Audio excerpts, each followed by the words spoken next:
The story begins on the continent of Canaan, which is ruled by three great kingdoms who are always at war with each other. However, an ancient monster called Dagon Zot wakes up from its long slumber and is now threatening the well-being of everyone on the continent. There is no force on the continent that can face it alone, and whenever it wakes up, it lays waste to entire towns and countries and destroys everything with its massive claws and destructive flames. It is so strong that no one has ever even managed to slow it down enough for the people to escape the destruction, and it always ends up claiming thousands of lives.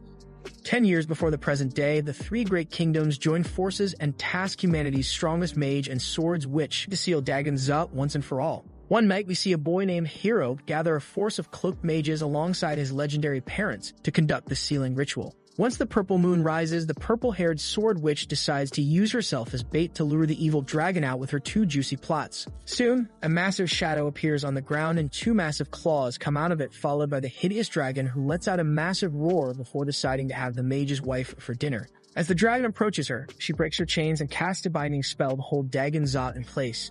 Taking this chance, the mages around her cast a massive barrier spell, led by her husband, Barrow, and their son, Hyro, who joins in with a magical mirror, and they all begin the ritual to seal the ancient dragon. Everything looks good, but then suddenly, someone shoots Barrow in the back with an arrow, and he falls to the ground like a noob. Despite his injury, he urges them to continue the sealing ritual, but Zot breaks free and rushes toward Hero to strike him down.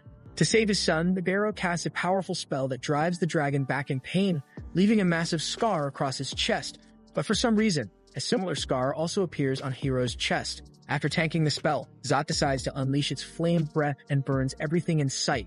But thanks to his father's protective spell, Hyro manages to survive. 10 years later, Hyro has grown up, and we see him wandering through different lands wearing a cloak with a giant sword strapped to his back.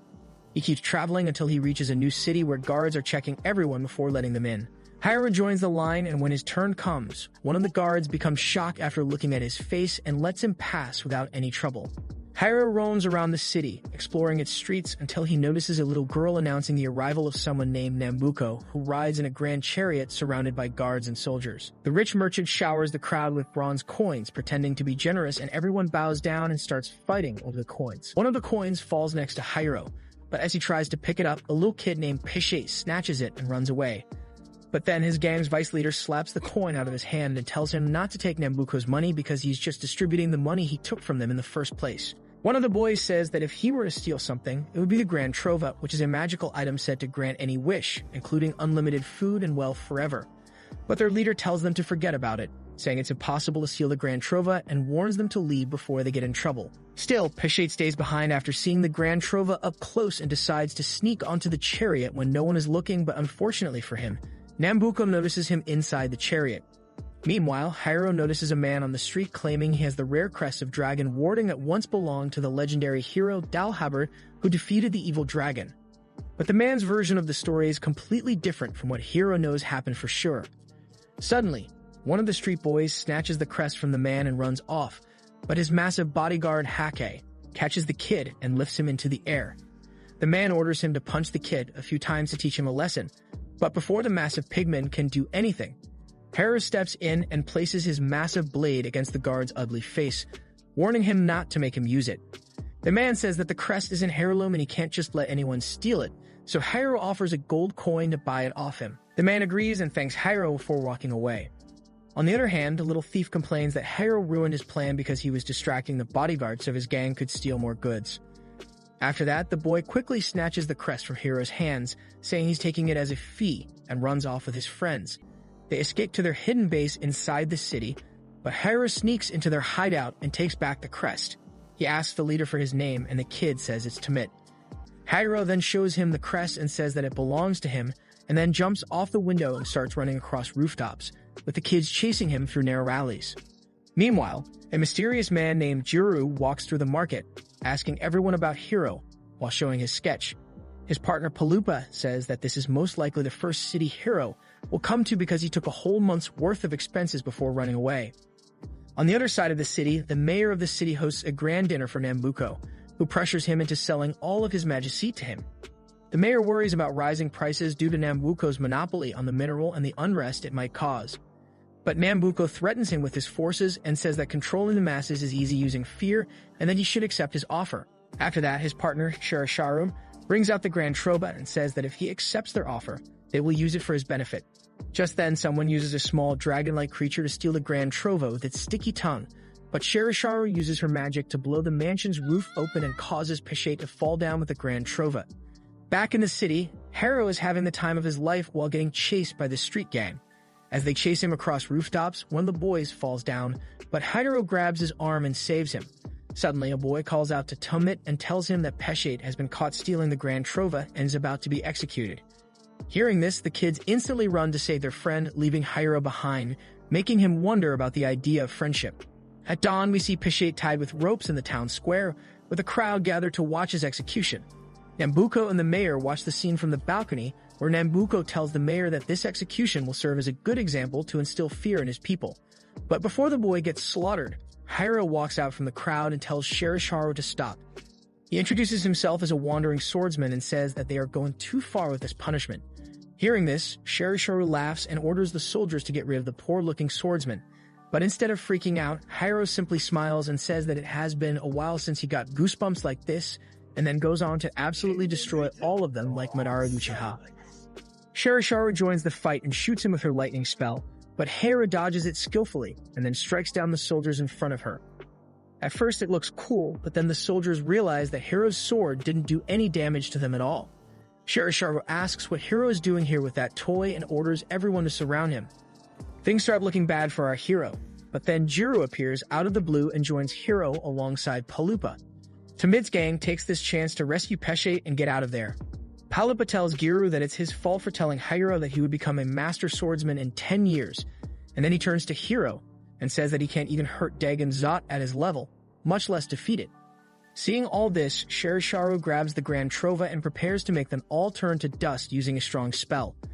Hiro recognizes the blue item and says that it's the sealing item that belonged to his dad, which makes Nambuko wonder who Hiro was, but then he says that it doesn't matter as he turns around to walk back in, thinking Sherisharo's attack will destroy them anyway. Things look really bad for Hiro and his gang, but just before the attack can hit them, a massive shadow appears on the ground and a claw comes out of it, blocking the attack before sending it back into a mountain.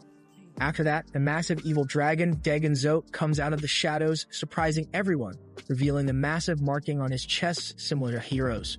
Seeing the evil dragon, Hero becomes blinded by his thirst for revenge and unleashes a flurry of attacks against the massive dragon, but the dragon easily captures him and knocks him unconscious. Jiro swoops in to help Hero, but the soldiers around them start raining down arrows on Dagon Zot, some of which are aimed at Jiro and Hero as well. But before they can get hit, Dagon Zot saves them and then knocks down the soldiers around them before vanishing back into the Shadow Realm and getting out of there. Seeing all this, Nambuko starts laughing and tells the mayor that Terra is finally revived, and if he has the power to save his people from the evil dragon, they will fear him for all their lives and obey him.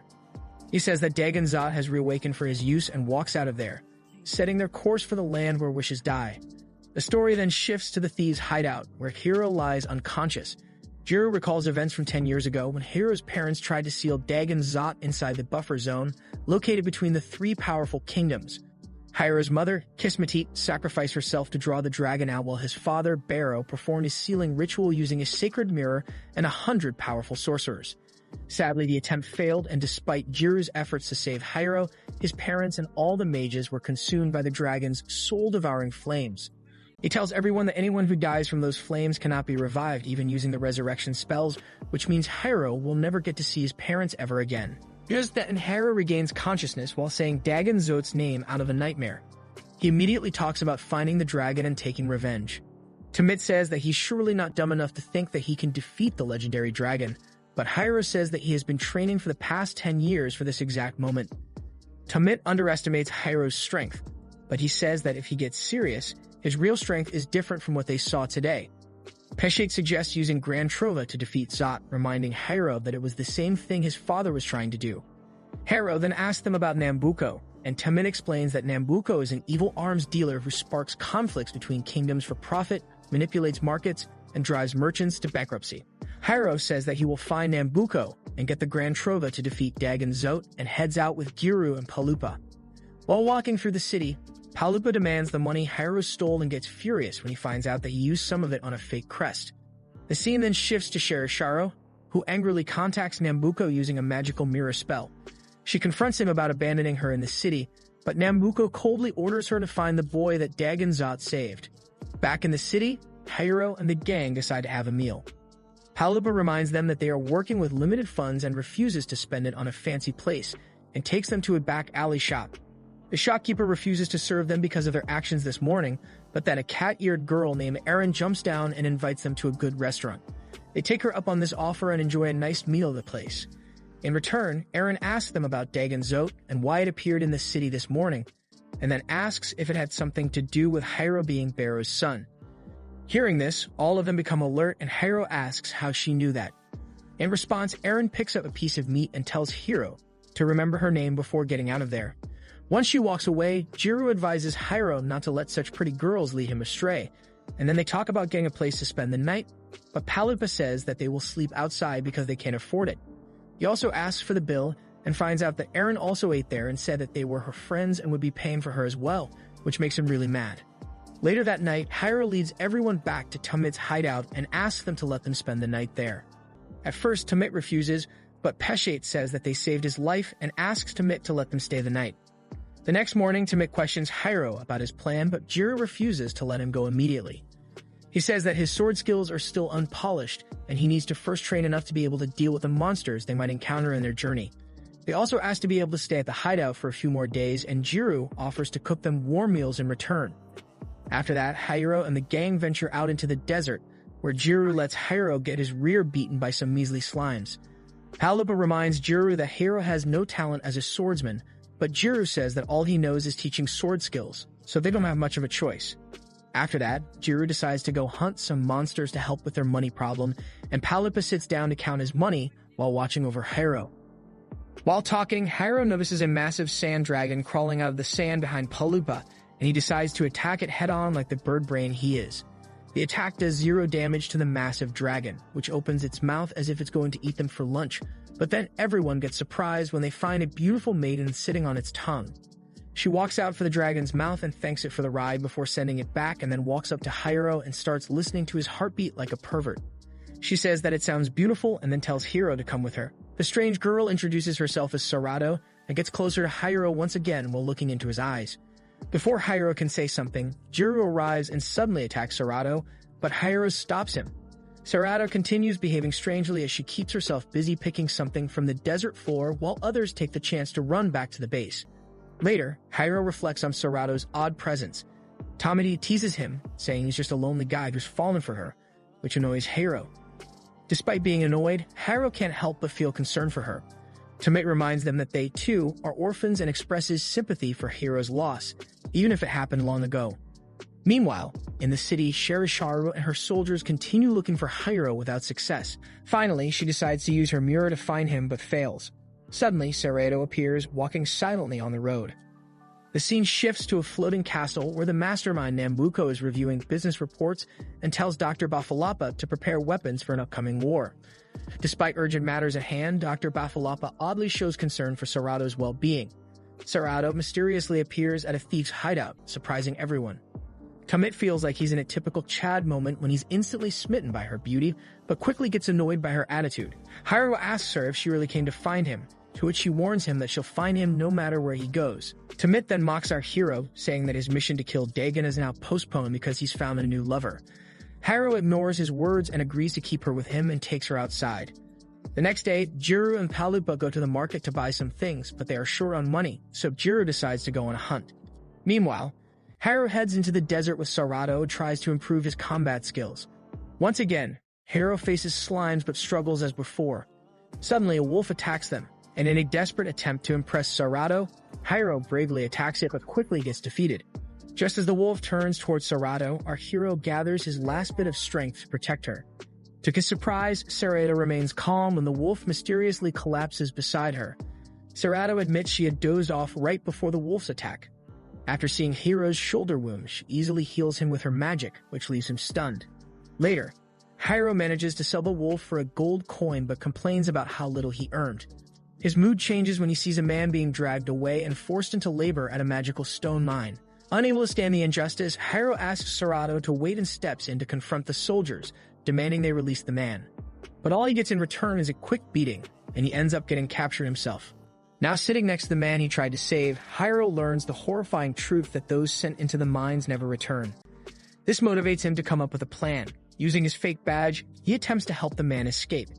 Meanwhile, Shirashiro becomes frustrated as her magical mirror stops working.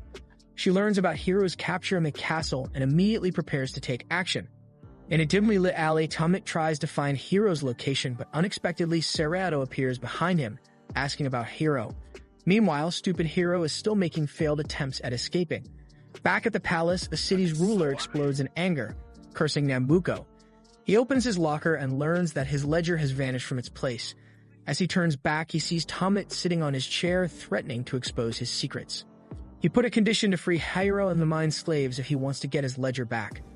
Just then, royal guards attack Serato, but luckily Jiru and Paluba arrive just in time and rescue her. They secure the ledger to trade for hostages. The next day, Hiro and all the prisoners are released from jail. However, Shirashiro continues to follow him and becomes increasingly frustrated upon hearing about his release. Meanwhile, Hiro is happy to see the prisoners reunite with their families and remembers some memories with his own parents. Scene shifts to night, where Tomit is sitting alone in the window and eating, when Hiro comes asking him to join everyone at the table. Seeing them eating together like a family brings a smile to his face. The next morning starts off with their casual breakfast and Jiru's warning to Hiro to train alone with him. As they head outside, Hiro notices Serato following them, so he stops and offers her a gold coin to leave him alone. Meanwhile, Serato meets Eren, who invites her to a special place. As Hiro continues training, he becomes frustrated by repeatedly fighting slimes and pleads with Jiru. On the other side, Serato goes to a hot spring with Eren, who reveals the rumors about the spring's healing powers and states it can heal wounds but can't revive the dead. Shirashiro secretly watches their conversation from a distance. Elsewhere, Tomit and Palupa stumble upon a flyer offering a reward of 300 gold coins for capturing a monster in a healing spring. Meanwhile, Jiru and Hiro are already locked in a battle. Hiro is tired of all the training and wants to confront Dagon Zot, but Jiru stresses that relying only on Gran Trova's strength isn't enough to defeat Dagon Zot and that Hiro must master multiple skills. He reminds Hiro of the 100 wizards who failed to seal the dragon, which makes Hiro angry, and he attacks Jiru. On the other hand, at the healing springs, Eren is getting information from Serato, who keeps acting dumb until Eren loses her calm. Shirashiro also joins them soon, and they start talking about the scary monster of the spring. Meanwhile, the fierce battle between Jiru and Hiro is still going on when Palupa and Tomit arrive.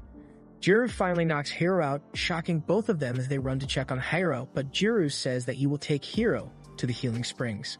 On the way, Nambuko's guards watch their group as they pass. At the springs, Hiro and his group enjoy the healing powers of spring, and Jiru reveals his plan to kill the monster and get the bounty. On the other side, girls keep talking about their type of men when Shirashiro and Eren's ears wiggle, sensing the presence of someone. Shirashiro reveals about Nambuko and her mission to find Hiro, which startles Eren, and she quickly vanishes with Serato. Shirishiro's guards are still present at the location and waiting for her order. Hiro's wounds have almost recovered when Tomit asks about the scar on his chest, to which Palupa reveals the tragedy of Balbago that led to this scar. Meanwhile, Shirashiro locates Hiro using her magic and issues an order. Jiru tells Hiro that their journey isn't just training and many tasks lie ahead that need resolution. This makes Hiro happy that Jiru has finally agreed to his plan. Seeing them laughing together, Shirashiro signals her troops to wake up. Just when they are talking, a chaos erupts and a giant octopus creates havoc, capturing Serato. Eren quickly leaves the scene as the monster continues its rampage, attacking everyone around. Monster even captures Shirashiro and throws her away. Jiru steps forward and defeats the monster. Hiro finds Serato near the lake and asks about her well-being. Palupa and Tomit give the lovebirds some space. After subduing the monster, they bring it to the city and discover the original announcement was a trap set by Shirashiro to capture Hiro. They plan to sell the monster tentacles to wealthy buyers and use the money to fund Hiro's armor quest. However, the armor turns out to be too expensive, forcing them to compromise and settle for cheap chainmail. The next day, the protagonist says goodbye to the kids and prepares to continue his journey. To everyone's surprise, Tomit expresses his desire to join the party despite his friends' objections as they get ready to retrieve the Gran Trova and return. They make a promise and set out on their journey with new determination. On their way, they encounter Eren, who reveals that Shirashiro was behind the monster incident and expresses her desire to join their party. She provides a map revealing the location of the Nambuko and points at the location on the map where wishes die. However, she is a greedy woman and says she will only share this information if she's allowed to join them. Hiro, being a bit of a pervert and fond of cheap thrills, easily agrees. Seeing this, others let out a sigh and started walking behind them, They continue through the desert until they see a sign warning about dangerous bears in the area. But our hero is only thinking about the dragon and moves ahead, while the group stays behind for a moment. Palupa taunts Eren for being with them, but she replies that Hiro gave her permission. Our boy scolds them for being slow, but falls down a big sand hill faster than your ex slipped from your hands. At that moment, a strange bird flies over them and opens an eye on its belly that allows Nambuko and his minions to watch the group and see where they are. The group keeps moving until they reach a forest where they stop to rest and gather food and water.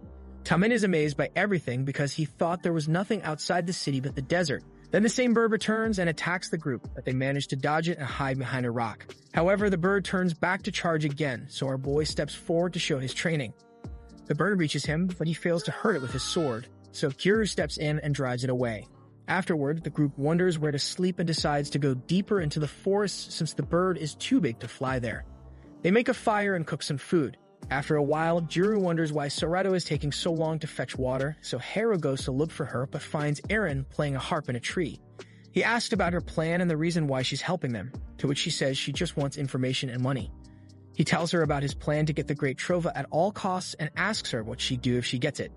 She replies that she'd create a hot chick like our hero. Then he leaves to find the spring where Eren said Serato was. Meanwhile, Nambuko is trading his inventions for magic stones and offers his most powerful product that will help to launch a surprise attack on Kilias. Then he contacts Kilias' lord and sells him another product to stop Bonus' attack. Just then, Sherisharo arrives and Nambuko warns her she has only one more chance or she'll lose her place by their side. He tells her about his watchbirds called Hawkeyes that he sent to attack Hiro. He decides to give one of the birds to locate the group and warns not to fail this time.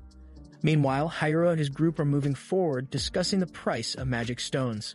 Sherisharo then opens a portal to teleport guards to them, while Hiro and his friends reach a place with clear water pools and rich soil. Just then, Sherisharo and her men appear and block their path by summoning giant golems. As she orders her soldiers and golems to start attacking, Jiro gets ready to face them, but before he can move, Hiro runs forward to attack them instead, but is quickly struck down by lightning and collapses just one step away from being roasted. Jiro rushes to help him along with the others. Then they realize Eren has run away like always. Meanwhile, Jiro is fighting with soldiers when Sherisharo attacks Hiro again, but this time she attacks with ice and causes his sword to break, leaving him defenseless against her. Jiro tries to reach them, but a giant golem stops him and forces him to fight it instead. Palupa throws his luggage to Tamit and pulls out strange red cards with a pink-haired baddie drawn on them. When he throws it on the ground, a chest with monster legs appears, and from it a girl named Mumu comes out, asking what weapon they want. However, he tells her that he wants to escape to save their lives, so all of them enter the chest. Meanwhile, Sherisharo is preparing to take Hiro to Nambuko, but Jiro appears, running towards them, which enrages Sherisharo, and she comes up with an even more powerful attack that breaks the ground beneath their feet and traps Jiro in a bubble filled with thorny vines. She stabs Hiro's hand with the tip of her umbrella and keeps on hurting him until Hiro begins to transform his eyes, turning red, his teeth sharpening and his nails turning into claws. He is exuding a powerful evil aura, and with just a few strikes, he takes down several of the Sherisharo's guards. Seeing this, a guard warns her that they must retreat, and she gets scared and opens a portal to flee. Just before Hiro reaches her, he returns to his normal state and collapses to the ground with exhaustion. While unconscious, images of Jiro, his body's mark, and how he fought the men flash in his mind. After some time, Hiro wakes up in the desert and wonders what happened. Just then, he spots Nambuko riding his chariot nearby and quickly hides behind a rock. Meanwhile, Mumu teleports the group back to the place where they were before and asks Palupa to pay her for her services. After getting her payment, she kicks Palupa in the chest and disappears. Serato and Tamit find Jiro lying unconscious, but Serato manages to wake him up by using her magic. She asks him about Hiro, which makes Jiro jump up and he runs towards the cliff to look for the young master. Everyone else follows him and looks down the cliff only to see all the guards killed by Hiro and wonder what happened. On the other hand, we see Nambuko meeting the purple-haired woman to show her a new weapon that he is developing. Dr. Bafalapa is getting the things ready to finally show off the weapons working. They have an orc and some prisoners tied up near a small mountain, where they've set up their strange machine.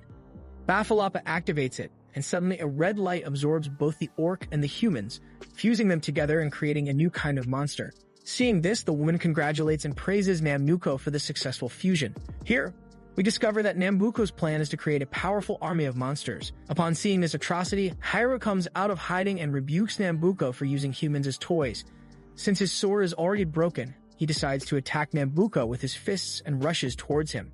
Nambuko swiftly dodges his attack and places his sword on Hiro's throat, confessing that he was looking for him. When Hiro demands Grand Trova from him, Nambuko mercilessly throws him towards his guards and walks away. Meanwhile, the rest of the group approaches the defeated guards and finds Hiro's broken sword there. Eren wonders if magic was used, but Jiro disagrees with their speculation. Just then, they spot human tracks on the ground and decide to follow them through the desert. Meanwhile, Nambuko thanks the royal lady for doing business by giving her a grand feast and his fine young men to please her. Then he leaves, murmuring that he only wants her money for the research. Just then, Sherishara rushes towards him to apologize for her failure to capture Hiro, but to her surprise, Nambuko praises Hiro's strength and rewards Sherishara and her men with a bag of money. In response, she hugs him with love and happily shouts that her life belongs to Nambuko. Meanwhile, the group reaches the place where they see the fusion of the orc and humans. Jiro realizes that it couldn't have been done by Hiro and urges everyone to hurry and find him. Just then, Hiro appears tied to a chair in a room, and soon after, Nambuko enters with a strange bag filled with weapons. He opens the bag, revealing all kinds of torture tools, mentioning that humans are vulnerable to pain, and he plans to use this as a tool until Hiro answers all his questions. Nambuko grabs his weapon and asks about Hiro's connection with Dagon Zot. Hiro questions the reason for his interest in the dragon, to which Nambuko reveals his plan is to generate money by causing chaos with Dagon Zot's reappearance. But just as he's about to make a cut on Hiro's arm to make him speak, they hear the royal woman's voice outside, complaining about one of the boys. Hearing this, Nambuko places the weapon down and leaves to handle the matter. Using this opportunity, Hiro loosens the rope on one foot and shakes it until the emblem he got in the city falls from his boot. He uses the emblem to cut the rope and frees himself. Meanwhile, Dr. Bafalapa detects Sarato's scent and follows it with a strange dog-like machine until he reaches Hiro. The doctor asks Hiro why he smells like Sarato, to which Hiro confirms he knows her. Bafalapa asks where she is, and Hiro says they recently separated, to which Doctor asks where they met. Scene shifts to Sherishara, who is enjoying a bonfire and drinks with her men. Her men are surprised at her unusual good mood.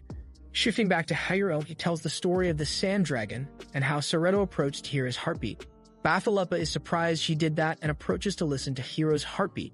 Suddenly, the old man becomes alarmed and tells him his heart doesn't belong to him. Meanwhile, Hiro sets himself free from ropes and attacks Bafalapa, but he remains calm and keeps talking about Hiro's heart, believing it's destiny that he and Sarato met. Bafalapa tells Hiro to protect Sarato, and he replies that he's trapped and will be tortured if he doesn't escape. The doctor then gives him a strange potion, instructing him to drink it and think of Sarato. Upon drinking it, Hiro begins to float in a purple aura and vanishes. As he disappears, the old man says he hopes he meets Master Theo someday. Moments later, Hiro falls from the sky in front of his group, who are watching Nambuko's camp from a distance. Hiro urges them to leave instantly before anyone finds them. Nambuko finds Bafalapa sitting in the chair in place of Hiro and asks what he did with the boy. Bafalapa admits he let him go because, like him, he lives for Sarato. Nambuko asks if he hadn't already discarded that thing. Bafalapa responds that if Nambuko wants, he can kill him, but warns that he still has much work to do. Nambuko says once Bafalapa finishes the project, he'll pay the price for what he did and leaves while questioning what Hiro will think when he learns the truth about Sarato. After this, Hiro's group takes refuge in a cave located in one of the abandoned magical stone quarries. There, the protagonist recounts what happened, and Sarato tells him he smells like Dr. Bafalapa, whom she calls Dad. Then Jiro approaches and says that he is worried about Dr. Bafalapa's words that Hiro's heart is not his own. He recalls how Dagon Zot protected him in the city and wonders if Hiro's heartbeat and scar have some connection with the dragon. The reason he did so is that their hearts might have switched, and Dagon Zot was protecting his heart and Hiro. He continues explaining that perhaps Barrow swapped his son's heart with that of the dragons 10 years ago as a desperate measure, and that is why Hiro was able to awaken strange powers in moments of fear and pain. He reveals that those powers were hidden in Zod's heart and calls his transformation the dragon form. But Hiro only asks if that means he must die to kill Dagon Zot. Jiro replies that this is something they cannot know for sure, and Hiro walks away frustrated by the idea of having to face his own death to complete his revenge. Jiro and Palupa follow him, and Eren tries to do the same, but Tumit tells her it's not right to spy on him and that it's something private. Meanwhile, Sherishara is playing with a monster called Yellow Dog, given to her by Nambuko, and she commands it to find Hiro. Suddenly, red eyes emerge from the dog's fur and fly off in search of their target. Sherishara bids them farewell.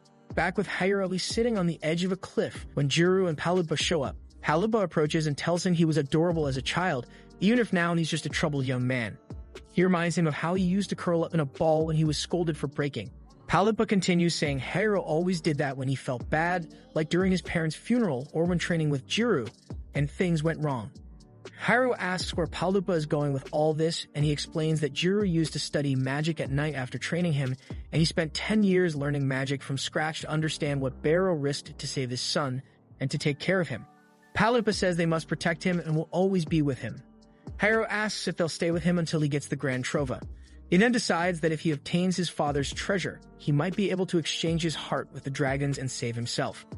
After that, the group reunites and continues their journey, although Eren disappears again. While walking, Sarado hears Hiro's heartbeat, to which Palupa says it's impossible, but she insists she hears it. Tamit uses the moment to ask if Hiro can use his dragon form at will, but Hiro refuses. Meanwhile, one of Shirasharu's spying eyes follows the group and shows her their location. She then sets out to find him with her soldier. Shortly after, the group reaches a town that has been destroyed, with no trace of its former inhabitants. They decide to settle there for a while to take a break. Upon approaching, they find a ruined well covered in claw marks. Jiru suddenly has a horrible vision from his past and decides they must investigate before staying. As they move between the buildings, he sees a memory from when he was a child, revealing his tragic past. His parents were an ogre and a human, and when the other ogres saw a human woman in their home, they blamed her for everything being destroyed by humans and decided to hang them both for betraying their kind. Before dying, Jiru's father tells his hidden son that a true hero never ignores a good deed. Meanwhile, in the present, Tamit enters one of the houses to investigate and finds several corpses. Just then, his eyes caught a glimpse of two red eyes glaring at him. Meanwhile, Jiru is still lost in the past and recalls how he escaped, collapsed, and was eventually found by Hiro's father, who brings him to his family. Back in the present, Tamit runs out terrified after realizing the killer is still inside and yells for the others to flee. Behind him appears another orc-human fusion chasing him. Hiro explains it's another of Nambuko's experiments. Jiru tries to protect Hiro with his large sword, but fails to land the hit due to his injured state. Hiro tries to stop Jiru, but he once again launches an attack on the monster, and this time is thrown away like a rag doll. The enemy goes after Hiro, who tries to activate his dragon form but fails after much effort. Monster once again rushes to attack Hiro, but this time Jiru manages to land a cut on the monster's side. Elsewhere, Eren meets with Shirasharu to give more information to Nambuko, but they leave poor Shirasharu outside and close the door. Alone with him, she reveals that Hiro is Barrow's son and has the dragon's heart inside him. Nambuko distrusts Eren and asks why she's telling him this. She responds that she wants her reward for being a good girl and giving him useful information. To thank her, Nambuko gives her an item called Alshina and tells her that if Hiro is Barrow's son, he will come for the Grand Trova. Nambuko then calls Shirasharu into the room as Eren leaves. He asks her to kill Hiro and she instantly agrees. Later, Eren uses the silver given to her by Nambuko and arrives at the village where the group is staying. The group stops at Rukano, which is a station where various roads intersect, and there are a number of shops. Hiro wants to buy a sword, but Palupa warns it must be cheap since they have little money and a long journey ahead. They reach an inn where they plan to stay a while, but they'll have to cook and eat in their room to save money. Hiro tries several swords in the shop until Jiru finds a shorter and lighter blade that suits him better. The protagonist excitedly swings it, showing it to Sarado, who admits it's a little scary, but he decides to take it anyway. Ornament and stops in front of the shop. The seller tries to convince them to buy it and even offers them a discount, but it's too expensive. So Sarado shows Hiro the coin he gave her and says she liked that shiny stone very much, so there's no need to buy her anything. They leave the store and meet up with Jiru. Meanwhile, Eren goes to a weapons shop and buys 5 enchanted arrows with magical tails capable of easily taking down a large monster. That night, the group gathers for dinner and discusses what Bafalapa said about Master Theo, where Hiro discovers that Theo was his father's doctor. Sarado explains that she knows him and they're friends, which shocks everyone. Tamit suggests meeting Theo to get more information.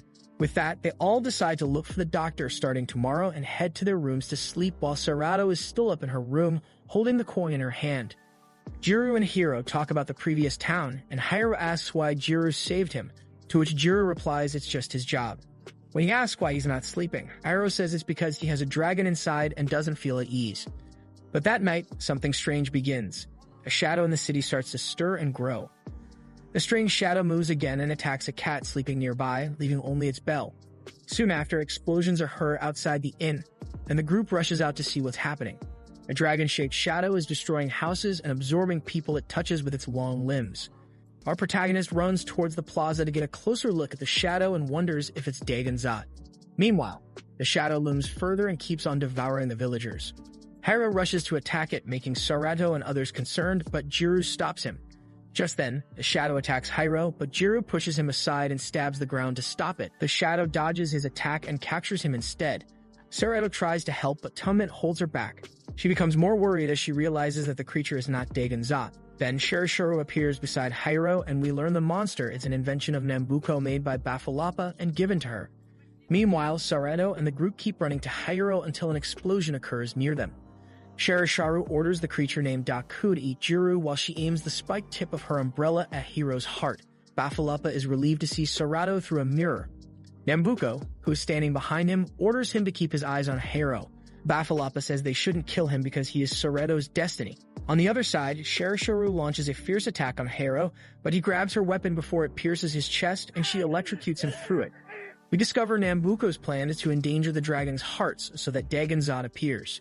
Sherishuru keeps pushing her weapon toward Hiro's heart, but he yells at her not to hurt Jiru, distracting her. She still manages to pierce his skin slightly, triggering him into a full frenzy, and he activates his dragon form and throws her back with sheer energy. Meanwhile, Bafalapa is confused about which inner power he should use. Surrounded by dark lightning, Hiro faces Nambuko's guards emerging from the shadows. Jiru, who is still engulfed by the shadow, gets free with a flying arrow sent by Eren. Sherishuru orders Daku to attack Hiro, and the shadow rushes towards him, trying to devour him, but Dagon Zot's powers break it into tiny pieces, leaving everyone shocked. Suddenly, Dagon Zot's claws start emerging, and it appears roaring in its full form. Despite his warm state, Hiro grabs a sword and instinctively strikes at the dragon, but hits Jiru instead. Sherishuru and her team retreat, and all the surveillance cameras watching Hiro explode in front of the Bafalapa and Nambuko. Hiro regains consciousness and Sarato suddenly feels very ill. Moments later, everyone rushes to Jiru, lying in a pool of blood, and Hiro realizes what he has done and starts crying. The next morning, Jiru is resting in bed, badly injured and watched over by Sarato and Hiro. Hiro is feeling guilty and sad for attacking him. Meanwhile, in the kitchen, Palupa expresses dissatisfaction with the taste of the food he prepared. Suddenly, Jiru wakes up, bringing a sense of relief. Despite the hero's recovery, Jiru notices the smell of Palupa's cooking and acknowledges his efforts. The hero feels guilty for attacking Jiru, but Jiru and Palupa assure him that the attack wasn't his true self. Still, the hero is deeply affected by the event and feels sad about the damage done. His concern increases when Sarato warns him about the risks of healing Jiru's wounds. Hiro suggests to Jiru to take some rest, but he is concerned that Hiro's dragon form is dangerous, and if he keeps using it, one day he will be unable to cancel the transformation and be stuck like that forever. Afterward, Jiru lies back down and suggests they ask Master Theo if he knows anything about it, and falls unconscious once more. Meanwhile, a conflict arises between Palupa and Mumu over rare Surfuria herbs needed for Jiru's treatment, and Mumu leaves without giving the medicine. Tamit suggests returning to the healing springs, but Palupa fears it may not be enough. Then Eren presents his solution and directs them to the Kururu Canyon Valley, where the herbs are found. Hiro and Sarato instantly rush outside to begin their journey. Meanwhile, Nambuko is receiving massive orders for weapons, ammunition, and armor from various kingdoms, and even asks for false information to be spread that one of the nations has captured the dragon to increase fear and boost sales. Sherishuru is locked in her room with Yellow Dog and chatting nonsense with it. On the other hand, Hiro expresses frustration at the long distance they must travel, but Sarato reassures him that despite the journey's length, they will find Serafuria, and he will be okay. Meanwhile, Eren is at the inn caring for Jiru when Tommen approaches the group and expresses his suspicions about Sarato, saying she never eats and smiles. He's also curious why Sherishuru always knows where they are. He points out that Bafalapa works with Nambuko and Sarato is connected to him, so he doesn't trust her. But they don't have any proof, so Palupa suggests that he stay silent and focus on Jiru's recovery first. Back in the canyon, Hiro and Sarato reach the area where the herb is located, but it's very far down. Hiro tells Sarato to wait above, but she refuses and goes with him, determined to help Jiru. After some time searching the canyon floor, they find nothing until a giant horned frog emerges from the tall grass and attacks them. Sarato pushes Hiro out of his reach, and they escape together, slipping on the ground as it starts to rain. Sarato then spots a mound of earth and sees the needed plant on top. The protagonist excitedly runs to climb up to retrieve it. Meanwhile, Tamit talks about the shadow attack on Hiro and wonders if Nambuko has ordered Sherishuru to capture him again. Eren reveals that this time he ordered her to kill Hiro and explains that she overheard Nambuko himself and that she was able to spy on Nambucco using an alshina. She says maybe Nambucco wants to understand the relationship between Hero and Dagon Zut, which finally makes sense to Palupa why they were all brought together. Back there, Hero tries to pull the herb from the ground with all his strength, but fails. Suddenly, the ground begins to shake, and a huge turtle appears, and he realizes the mountain where the herb is growing is actually the turtle's shell. Meanwhile, Eren finally explains to the others why they must hurry and go to the land where wishes die if he wants to get Grand Trova to avenge his parents. She reveals the false rumors about Dagon Zot among the three kingdoms, which reminds Palupa of Nambucco's strategy to bring chaos and sell more and more weapons. Hiro is still struggling to get Serafuria, while the giant turtle has started walking, adding more to the chaos. Eren agrees with Palupa and explains that with the increase in demand for weapons, the prices of magic stones are also rising, and Nambucco is secretly controlling the price of the magic stones, so he's getting incredibly rich quickly. Hiro is still trying to get the plant but slips from the top, falling again. Eren praises Hiro's resolve, but she is worried that if this continues, a war will break out across the continent, and it will be impossible to cross the battlefield to reach Nambucco. They must hurry to find the Great Trova to avenge their parents and end it all. When Palupa jokes about what she wants in return, she casually brushes it off. Eventually, Hiro manages to get the herb called Serafuria, but he falls from the turtle and Ceredo catches him in her arms. She laughs as she holds him, and as they descend, he tells her it's the first time he's ever seen her smile. Sarada looks down for a moment, but then smiles again, and the two share a happy glance. Once they return home, the medicine made with Serafuria works and Jiru begins to recover. We then see Tamit using Eren's Alshina to communicate with Pishate, and is shocked to hear some strange news. Meanwhile, Jiru thanks Hiro for saving him, and Sarado also admires his efforts. Just then, Tamit comes back in the room and returns Alshina to Eren, then shares the terrible news that in his city, people are being exploited to work in the mines. They are sent there to die and no food reaches them. He asks Eren if war occurs, what will be the fate of Linsakis? He starts crying and vows to get the Great Trova for them. Seeing him like this, Sarado also sheds a tear. Hiro asks Palupa for details. The group then decides to rest and prepare to continue their journey the next morning.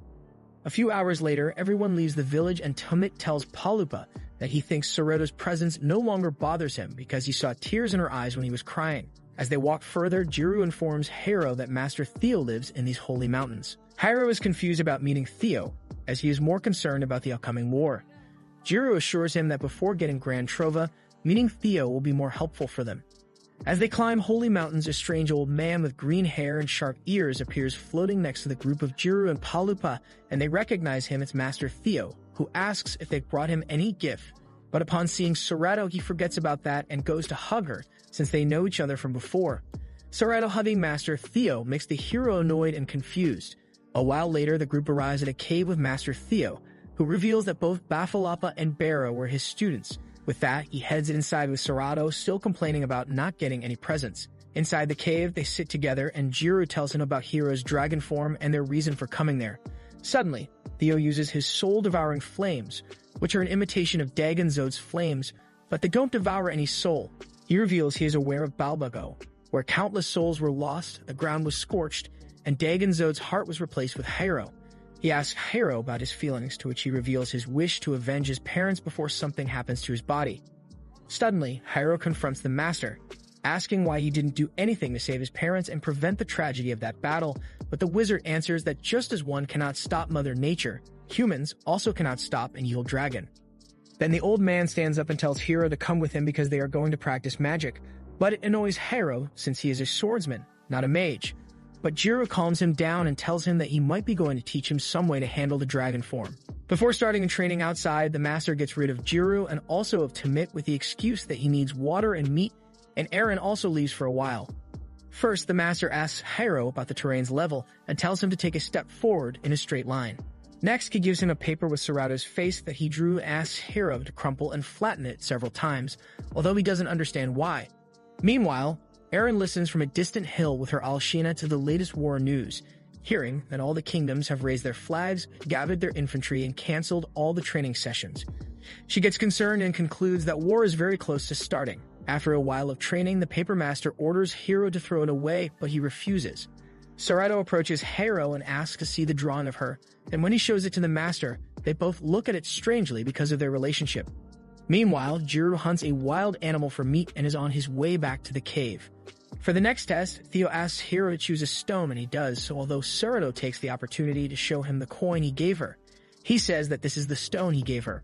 To that, the master replies that it's very pretty and suits her well. Then the old man tells Hiro to choose where he wants the stone to fall, and he does, but doesn't fall where he would have liked.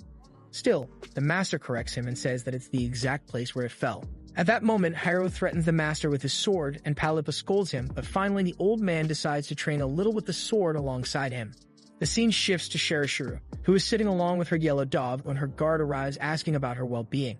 Meanwhile, Theo stands in front of Hiro and grabs something invisible with his hands, which he calls the Koku Blade, and launches a slash towards Sarado's magical staff and hits it. He then explains that it is magic, even though he calls it a sword, and asks Hiro to try using it too. Hiro imitates the master and pretends to grab a kind of invisible sword and launches a slash in a straight line that ends up cutting a nearby rock. Hiro thinks this is a waste of time, but the master congratulates him, and they continue training for hours while the others do various tasks until night falls and everyone goes to rest after a long day full of activities. Meanwhile, Sherishuru is feeling very depressed and locked in her room when suddenly a guard enters and asks her to go to Nambuko. Jiro and Theo talk about Hiro and how much he resembles his father, Baro. He then tells Jiro that Hiro lacks the sword talent, to which Jiro agrees with him and reveals that even after 10 years, Hiro's swordsmanship skills are weak, but his desire to avenge his parents is strong, and that is the reason they are still on this journey. But after studying magic for years, he comes to know that Hiro has great potential for magic, and it's truly lucky since an ordinary person couldn't bear carrying a dragon's heart. The master continues telling Jiro about Hiro's power and warns him that he's very dangerous, explaining that when he launched the first invisible sword attack, the slash split without touching Sarado's staff and pierced the old man, almost forcing him to defend himself. He also reveals that Sarado and Hiro are part of a destined couple who must always remain united, which greatly surprises Jiro. Meanwhile, Sherishuru meets up with Mambuko, who hugs her happily and takes her somewhere else, leaving the remaining work to Bafalapa. The next morning, Hiro faces one of Theo's strange challenges again, but ends up getting angry and wants to quit. Hearing his complaining, everyone wakes up from sleep, asking about the matter. Just as Hiro is about to walk inside, Theo proposes a graduation exam and Hiro agrees, so he asks him to cut him with a Koku sword from where he's standing without moving. Annoyed because he believes he can't use magic, Hiro prepares and launches a slash, but apparently nothing happens. Still, the old man begins to complain dramatically, saying he's been hurt and declares that Hiro has graduated and can leave now. Everyone bids farewell to Theo and leaves the cave. As the group walks away, it's revealed that the old man actually protected himself from the powerful attack using defensive magic, and concludes that Baro, by replacing his son's heart with that of the dragon, managed to keep the power under control. Thus, the group's journey continues, passing through cities, rivers, and forests until they reach the Morty Desert, beyond which lies their destination. They stop there for some time, chatting about how long it will take to cross the desert. Hiro starts running through the desert when an enemy bird appears and Jiro finishes him with a sword slash. Tamit then wonders how the enemies always know their location, and at that moment, Aaron's Alshina device activates, and they hear Nambuko's voice asking for intel. Aaron is finally revealed to be a traitor infiltrated in the group and finds herself in serious trouble. She picks up Alshina from the ground and the group asks her to explain. She doesn't deny anything and reveals that she's an informant for Nambuko. Jiro seriously considers killing Aaron and even points his sword at her for a second, but ultimately decides it would be pointless. Everyone looks at Aaron with disappointment and anger, and begins to walk away through the desert despite her warning that the path ahead is very harsh. We see Sherishuru is about to follow one of Nambuko's orders. When her guard tries to stop her, she replies that she's only going to fulfill Nambuko's wishes and asks Palupa to activate his invention. Suddenly, Sherishuru enters a sort of crystal capsule. Once she enters, Bafalapa activates the machine and the crystal capsules begin to glow, much to the astonishment of the guard. Back with Hiro, he and his group walk through the infernal desert, barely enduring the extreme heat. Meanwhile, we see that one of the kingdoms is preparing for the final battle among all nations. He is following the false information given by Nambuko. The king talks about his enemy kingdom, Amoria, where the king Alvarez has allied with the king of Ishilfin to bring chaos to the continent with the Dagon Zot. Therefore, King Caristo has decided to mobilize his troops to the neutral zone to save the people and put an end to everything. Once night falls, Hiro and his group camp in the middle of the desert, but they encounter more trouble because nights in such places are very cold, unlike the unbearable heat during the day. Palupa asks the distance to land where wishes die, and Jiro replies that they should prepare to spend 3 more nights in the desert. For a moment, we see that the kingdom of Street Amoria also believes that the other two kingdoms have allied to use the dragon, so he orders all his soldiers to go to Balbago and stop them at any cost. The next morning, the group continues walking through the desert and is nearly out of water. Suddenly, Palupa falls into a trap made by a giant sandworm called Jangalo. Just as the monster is about to eat him, Aaron suddenly appears and throws down a rope to pull him out. Though she saves Palupa, Hiro is angry to see her and tells her to leave, but Aaron warns them about the wrong way and shows them the body of a dead monster as a sign of danger. At the same time, the kingdom of Ishofin falls into Nambuko's trap, thinking two other kingdoms have teamed up. Back in the desert, a huge sandstorm hits and separates the group. Palupa wakes up next to Aaron, who suggests looking for an oasis, while Jiru finds Tamit weak and alone. Hiro finds himself with Serato in the middle of the blazing desert. Palupa refuses Aaron's help, but soon collapses from exhaustion and the next day wakes up feeling better thanks to her. Serato sees the condition of Hiro getting worse, so she gets up to find water and gives it to him just in time. The two groups slowly reunite at the oasis, where they help Tamit. On the other side, Shirashiro appears in front of Serato and Hiro, looking much stronger after she is fused with the yellow dog. She mocks the weak state of Hiro and knocks out Serato to capture Hiro and teleports him to Nambuko using a magic stone. Meanwhile, the countries gather their armies in Balbago, preparing for the final battle once again at the same place as 10 years ago. When Hiro wakes up, he finds himself before Nambuko and Shirashiro. Despite everything, he only cares about his father's treasure and demands it back. He draws his sword and attempts to strike Nambuko, but Nambuko blocks him and threatens him, revealing that they already knew each other. Nambuko explains that he was present at the Balbago disaster, where he obtained the Great Trova. He confesses that he was the one who fired the arrow that wounded Barrow and prevented him from sealing the dragon. He reveals that even back then, he had the same plan, to bring chaos so the countries would spend all their wealth and he could become rich. Hiro accuses him of killing his parents, but Nambuko denies it and shifts the blame to Dagon Zot. He then asks Hiro how it feels to carry the heart of the dragon that was believed to be dead for 10 years. He recalls how he escaped unscathed thanks to a blood crystal from a dragon and was fascinated by the evil power of Dagon Zog's flames. He admires the power and beauty of the evil dragon. Hiro accuses him of glorifying something that caused the death of hundreds, including his parents. Once again, Hiro launches an attack but fails, to which Nambuko reveals his intention that he will not kill Hiro, because controlling the dragon depends on him being alive. Meanwhile, the desert group tries to find Hiro and Serato using Aaron's device, and suddenly they hear Serato's voice faintly and start running in that direction. They find her alone in a giant crystallized stone with her magic staff. Jiro gets worried, saying her actions might attract a dragon, and insists on helping her. Still, she keeps hitting the stone and calling out for Hiro until her staff breaks, and then a dragon appears at full speed. The dragon opens its mouth and takes in Serato, to which Jiro runs to attack it. Suddenly, the dragon opens its mouth and reveals Serato, who tells them it's her friend and it will take them to Hiro. Palupa then remembers that when they first met her, she also came out of a dragon's mouth. We then see everyone flying over the desert on the red dragon with Serato sitting inside its mouth. Meanwhile, Nambuko communicates with Bafalapa to ask about the preparations, and the doctor says the magic remaining in Jirokia's sphere will be compressed in their mega magic reactor, and then they will send these reactors to Balbago. They just need to add the sealing treasure to the device they're building to conquer the continent. However, Bafalapa warns that they'll need all the energy from the mansion to acquire the necessary power, and Nambuko agrees. At that moment, the doctor detects something very strange on his radar, and then we see the group advancing on the dragon. As they continue advancing on the dragon toward the mansion, Tamit comments that it's more like a mansion resembling a demon's castle. Aaron explains that it was once ruled by one called Jirokias. Suddenly, a large spear is shot from the enemy base, fatally wounding the dragon, which falls dead in a lower area of the fortress. The group manages to hide in time while Nambuko's minions approach. The mansion is higher up, and there's no way to reach it since they can't use Mumu anymore. Just then, a portal opens and Bafalapa appears, calling for Serato. Upon seeing him, she quickly approaches. The doctor is overjoyed to see his daughter and tells her they need to leave immediately, so he creates another portal and everyone escapes just in time. Once they are safe, Jiro and the others wonder if Serato is really Bafalapa's daughter, but she explains that her creation was at Nambuko's request. The group doesn't understand what she is, but the doctor clarifies that she's a magical doll he created. Upon hearing this, Palupa asks Tamit if he knew, and the boy responds that he had his suspicions, knowing somehow she wasn't like them.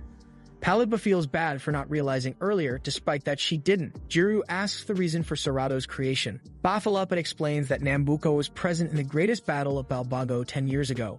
But Jiro says that's impossible because only he and Hiro survived the dragon and its soul-devouring flames. Bafalapa reveals that he survived thanks to the dragon's blood crystal formed with Dagon Zob's blood. He then recounts how Nambuko asked him to create the greatest warrior with those crystals, someone who'd even fight in a place full of Borosol's flames. However, Bafalapa wasn't interested in that, so he created a masterpiece, and he reveals that the masterpiece is Sarado. She is full of beauty and kindness, although this enraged Nambuko, who ordered her to be discarded. The doctor pretended to destroy her, but in reality he let her escape to be free. Sarado then tells the doctor about meeting Hiro, to which he reveals that what attracted her was the sound of his heart. At this point, Jiro confesses that Hiro's heart was exchanged with Dagon Zod's heart 10 years ago. At that moment, Bafalapa realizes the connection between Hiro's heart and the crystal with which Sarado was created. Sarado interrupts and tells him she must go to Hiro right away, but the doctor refuses and asks her to leave the boy, as the time of the dragon is soon to come and Nambuko will summon Dagon Zot. He suggests that he probably wants to use her too. However, Sarado disobeys the doctor, refusing to leave Hiro to his fate and runs off with Eren. Upon seeing this, Bafalapa wonders if she has her own consciousness now, as she had never disobeyed him before, and asks the rest of the group to look after her. Paluba and Tamit are not happy with the old man's words, but Jiro immediately responds that they will take care of her and save Hiro from Nambuko. The group then arrives at a room with a giant stone, and suddenly Nambuko and Shirasharo appear holding Hiro. Sarado asks to take Hiro's place, but he refuses and explains that he needs both of them for his plan. At that moment, they threaten to harm Hiro, so Sarado walks toward them. Shirasharo then opens a portal and sends the three of them to Balbago. Jirba tries to stop them, but is blocked by Shirasharo, who tells him to fight with her. Once in Balbago, Nambuko forces Hiro to witness the place where his fate was forged 10 years ago. Suddenly, the solar eclipse begins and the soldiers of the kingdoms prepare for the worst, thinking it's the end of the world. Thus, the Hour of the Dragon starts, and the magical stones in Balbagoa, charged with the remaining energy of Jirokias, are finally activated. Shirasharo warns the group that there's nothing they can do and reveals Nambuko's true plan to gather the soldiers of the three nations to fuse them with Dagon Zot and create something even greater than the evil dragon. Suddenly, the sphere of Jirokias, where they are located, begins to close, to which Shirashari explains she is about to send its energy to Balbago. The group tells Shirasharo that everyone will die, but she replies that even Nambuko will die there. Then a screen appears to communicate with the whole sphere. Nambuko tells them he will use all the magic of their souls and thanks them for sacrificing themselves for his plan. All of his men, servants, and helpers begin to scream and beg for help, except Shirasharo, who still believes shall be saved. However, he cuts communication, and Shirasharo realizes she never mattered to him either, so she begins to cry in despair and rage. Bafalapa then tells the group will try to get them out and reveals that his real body is in Balbago. Meanwhile, Nambuko tells Sarado that something within her will soon awaken, but just then, the real Bafalapa appears and tries to stop him. Still, this wasn't part of Nambuko's plan, so he attacked the old man, leaving him badly injured. Nambuko then looks directly at Sarado and casts a spell that prevents her from disobeying his orders and transforms her, revealing a new form. Nambuko commands her to fight Hiro, explaining that the fear he feels will trigger Dagon Zod's heart inside him and summon the dragon. Hiro begs Sarado not to obey, making it clear he doesn't want to fight her, but she begins attacking him mercilessly. Meanwhile, in the sphere, everything is shattering as it transfers its energy to Balbago. They try to find a way out but fail and realize that they can create a hole with Mumu's help. However, Mumu says she can't enter the enclosed space of Jirokias' sphere. Paluba asks if there's a weapon strong enough to break the sphere, and she says yes, so everyone offers her money, weapons, and jewels as payment to get out. Before leaving, Jiru speaks to Shirasharo and tells her that once they escape, she must take them to Balbago. She agrees and angrily asks Jiru to let her handle Nambuko. Moments later, Mumu aims a magic cannon from outside the sphere and fires, piercing its various layers. Meanwhile, Hiro begins to adopt his dragon form as Sarado attacks him, and Nambuko encourages the transformation.